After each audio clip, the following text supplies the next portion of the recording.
Madame, Messieurs, bonjour, bienvenue dans ce nouveau numéro du magazine Tupigani chez Shida de l'ONG Forum de Paix. Aujourd'hui, nous parlons des conflits liés aux arrestations de pêcheurs congolais par la marine ougandaise dans différentes pêcheries autour du lac Édouard. C'est depuis plus d'une décennie que les conflits entre les pêcheurs congolais et la marine ougandaise persistent autour du lac Édouard. Plusieurs pêcheries du côté congolais en territoire de Beni et Lubero sont touchées par ces conflits frontaliers. Selon des sources entrecoupées, plusieurs pêcheurs congolais se voient régulièrement arrêtés par la marine ougandaise qui les accuse à tort ou à raison de violer les limites maritimes de ces lacs qui séparent la RDC et l'Ouganda. Une situation à la base des conflits et tensions communautaires. Certains pêcheurs passent des mois dans des prisons ougandaises, d'autres ont déjà perdu des vies, d'autres encore blessés, voire portés disparus, laissant ainsi des orphelins, veuves et veufs sans assistance. Tout cela se passe et se vit sous l'œil de services qui réglementent la pêche sur les lacs du côté congolais en dépit de plusieurs dialogues réunissant les parties au conflit pour tenter de résoudre les problèmes mais sans compromis durable jusque-là. Eu égard à ce qui précède, certaines questions se posent. Pourquoi la persistance des conflits malgré les assises et dialogues déjà organisés? À qui réellement profitent ces différends entre Congolais et Ougandais via le pêcheur sur les lacs Édouard? Y a-t-il une cause profonde cachée à la base de ces conflits? Toutes ces questions vont devoir trouver des réponses dans ces magazines Tupigani chez Shida. Restez branchés jusqu'à la fin de cette production dont les contenus et d'abord les résultats des enquêtes menées sur terrain et ensuite des analyses propres du Forum de Paix pour mettre l'opinion sur la voie de la réalité. À la présentation, je suis Lakson Moubake. Bienvenue.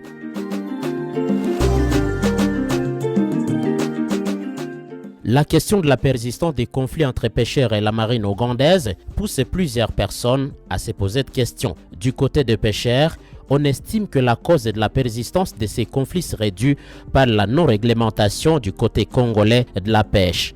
Le président de l'association de pêcheurs de Kavinyonge a ajouté que cette non-réglementation de la pêche du côté congolais accentue des tracasseries de la part des services de l'État qui passent des journées en train de rançonner les pêcheurs et ne se soucient même pas du danger que cela représente. M. Assoumani Mugissa estime que les Ougandais y sont pour quelque chose car ils ont aussi violé et déplacé les limites naturelles connues du lac pour des raisons non connues et sans aviser qui que ce soit. Ces responsables de pêcheurs de Kavinyonge pensent que ce sont des Ougandais qui bénéficieraient beaucoup plus de ces conflits. Quand les pêcheurs sont arrêtés, Mugissa estime que c'est l'Ouganda qui bénéficie non seulement de l'argent mais aussi de la main-d'œuvre carcérale à son avantage. Problème iko lié kwanza na violation ya limite par nos voisins.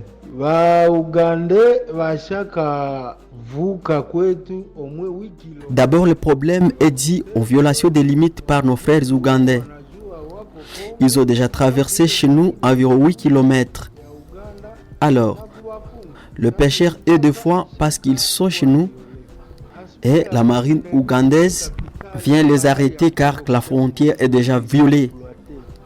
Le deuxième aspect, et qui est très important, est que le lac du côté congolais est surexploité.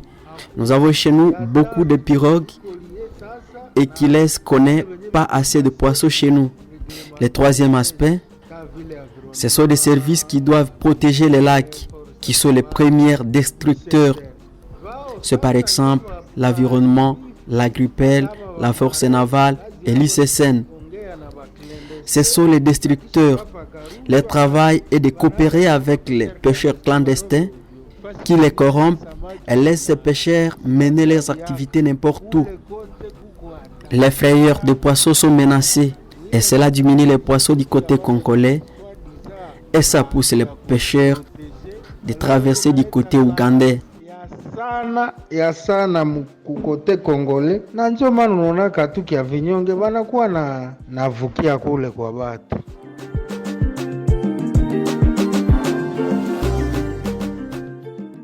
Ce point de vue de pêcheurs de Kavinyonge serait-il partagé par la société civile? Oui, selon Delphin Malekani, son président de Kavinyonge, abordait sur la même question, dit humblement que les grands problèmes et les désordres institutionnels organisés par certains services de l'État commis dans ces lacs par le gouvernement congolais. C'est ce qui serait à la base, selon lui, de la persistance de ces conflits dans cette partie lacustre. Poursuivant, la société civile indique que l'autre problème est que du côté de la RDC, il n'y a pas du respect des normes de pêche. Delphin Malekani, son président, partage aussi la situation de Ishasha où les Ougandais auraient déjà ramené la frontière jusqu'à 8 km à l'intérieur de la RDC.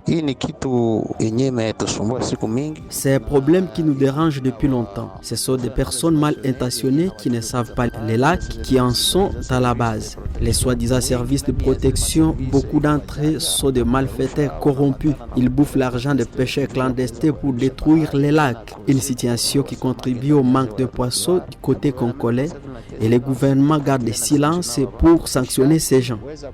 C'est obligatoire de suivre de près la question de la limite du côté de Ishasha.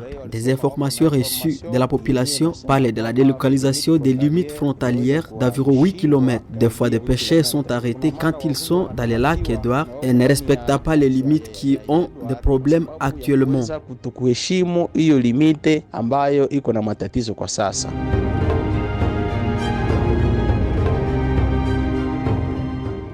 À ce stade de ce dossier, quel est le point de vue de l'armée congolaise face à la persistance de ces conflits entre pêcheurs congolais et la marine ougandaise? Selon le porte-parole des opérations Sokola 1 dans le Grand Nord, le capitaine Antonio Malushai, la persistance de ces conflits serait due au non-respect des consignes des limites par certains pêcheurs congolais qui, à la recherche de poissons de bonne qualité, traversent même du côté ougandais. Raison pour laquelle, dit-il, une délégation conjointe FRDC-UPDF a échangé le 30 juin dernier avec les couches de la société civile de Kavinyonge pour tenter de trouver solution à ces problèmes. Capitaine Antonio Malushai. Nous avons trouvé un problème sérieux entre les deux pays concernant le pêcheur du lac Édouard. Ces problèmes ne datent pas d'aujourd'hui, bien sûr, ça date des années. Il s'agit des arrestations des pêcheurs sur les lacs Édouard. Les pêcheurs congolais, tout comme les pêcheurs ougandais. Il y a des pêcheurs congolais qui violent des limites sur les lacs Édouard. Pendant notre séjour de 24 heures dans la cité de Kavinyonge,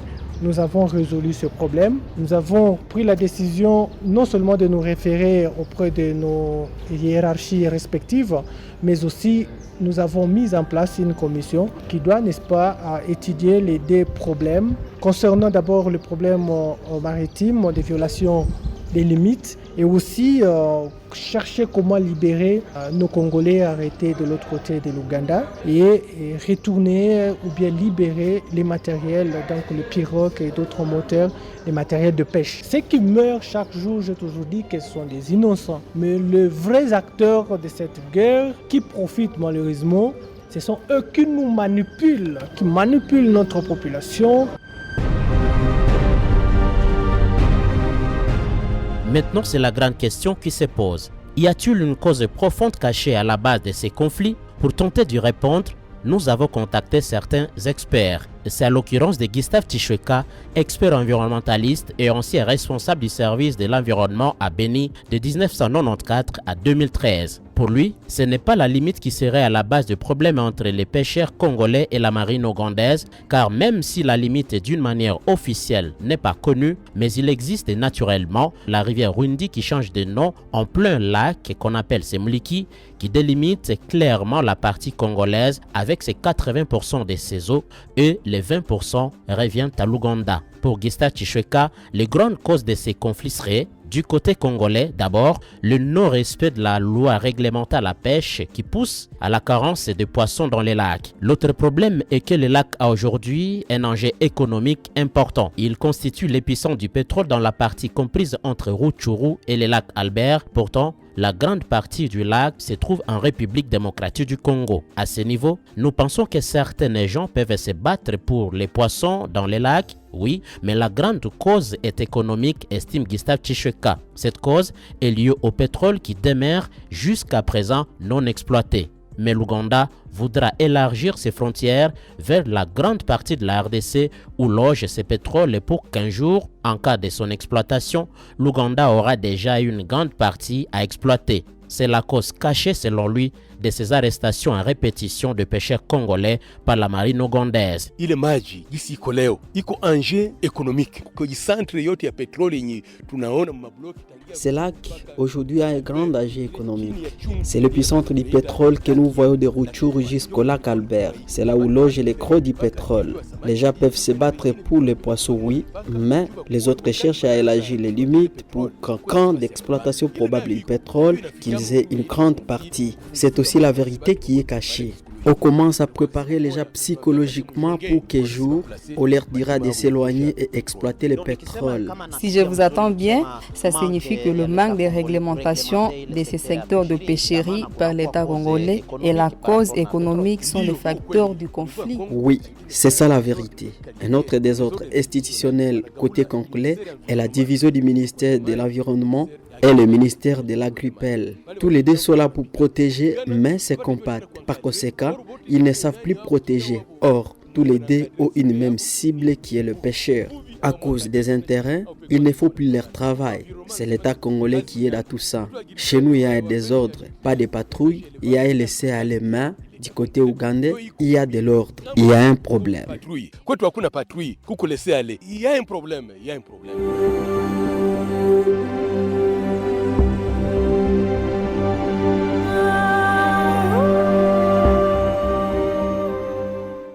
Eu égard à tout ce qui précède, quel est le point de vue du Forum de paix à ces sujets? Quelles sont les orientations de cette organisation pour tenter de trouver solution à ces problèmes, partant de données récoltées auprès des uns et des autres? Le Forum de paix reste frustré par le fait que les conséquences de ces conflits sur le lac Édouard pèsent énormément sur certains Congolais et qui ne savent pas jusqu'aujourd'hui ce que l'avenir leur réserve.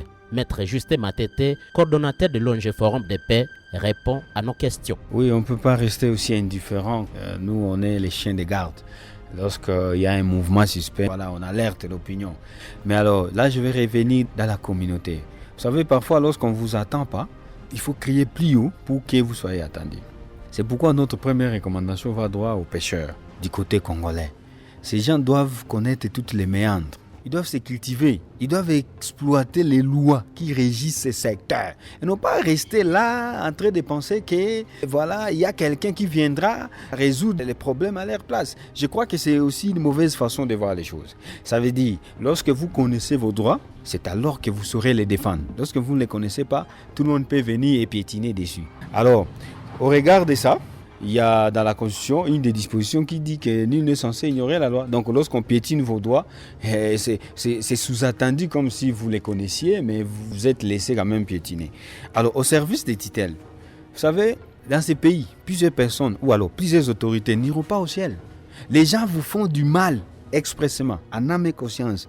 Il fait quand même du mal, tout en sachant qu'il fait le mal et ne s'imaginant pas les conséquences qui en découleront. Donc, à ce secteur des tutelles, ils sont supposés connaître déjà les lois qui régissent ce secteur. Mais pourquoi ils ne s'assument pas? C'est simplement parce qu'ils ont des dividendes à la suite de l'ignorance de la population et étirent des profits. C'est pourquoi ces gens-là, nous les recommandons de ne pas jouer à la fois aux victimes et aux acteurs. En tout cas, c'est une mise à garde. C'est vrai, on peut minimiser nos petits appels, mais est-il que tout le monde ne connaît pas qui est tout le monde? Et donc, si quelqu'un ne veut pas s'assumer, et là, c'est un appel qui va droit au niveau du gouvernement national. Que donc, lorsque vous minimisez nos recommandations, nous pensons que c'est aussi une mauvaise foi. On ne peut pas plusieurs fois vous remonter l'incompétence de quelqu'un qui vous représente, et puis vous n'agissez pas. Par ailleurs, ça s'appelle complicité. Et donc, le gouvernement national devra aussi laver cette assiette-là. Toutes ces personnes-là qui salissent les noms du gouvernement central, le gouvernement central doit prendre la balle au bon et faire preuve qu'il a la bonne foi et ceux qui les représentent ici ont la mauvaise foi. Et nous voulons palper du doigt. Au-delà, toujours avec le gouvernement national, c'est qu'il doit coopérer avec leurs homologues ougandais pour mettre en place un peu un mécanisme de suivi. Et pendant ces suivis-là, il faudra alors clairement que les limites soient bien érigées au niveau des lacs. C'est possible parce que d'autres lacs, on a eu à voir comment ça s'est passé. Et d'ailleurs, c'est l'occasion de révéler ici par rappeler que d'autres lacs, il n'y a pas ces guerres. Alors, au-delà de ça, à nous, organisations de la société civile, nous faisons déjà, bon, mais là, on doit intensifier les sensibilisations. Vous savez, les plus grands ennemis d'un homme, c'est l'ignorance.